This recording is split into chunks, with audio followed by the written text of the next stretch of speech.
Office থেকে বলেছি, press ক্লাবে বলেছি, আমাদের পার্টির পক্ষ থেকে বলেছি, বাংলাদেশের সকল মানুষের মধ্যে একটা ঐক্যবদ্ধ তৈরি হয়েছিল যে শেখ হাসিনা সরকারকে পরাজিত করতে হবে, তাদেরকে বিতাড়িত করতে হবে।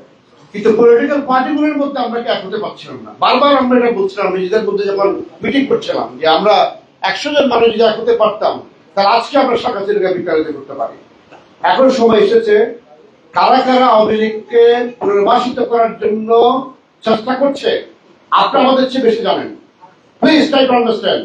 তাদেরকে প্রশ্নের সম্মুখীন করেন, কেন আপনারা এখন পর্যন্ত কঠোর অবস্থায় দিতে পারছেন না?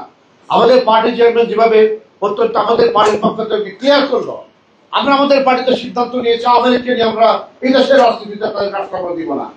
তাহলে সকল পলিটিক্যাল পার্টির মধ্যে আমরা এক হতে পারি আজকে, কালকে সেই পার্টিকে সিদ্ধান্ত নিয়ে এটাকে বন্ধ করা সম্ভব। আমি ডক্টর ইউনূসের সরকার সেটাই করবেন। সুতরাং পলিটিক্যাল পার্টিগুলো যাতে করে একত্রিত হয়ে সিদ্ধান্ত নিতে পারে, আপনাদের সবার সহযোগিতা কামনা করি আমরা। ধন্যবাদ। ধন্যবাদ, থ্যাংক ইউ।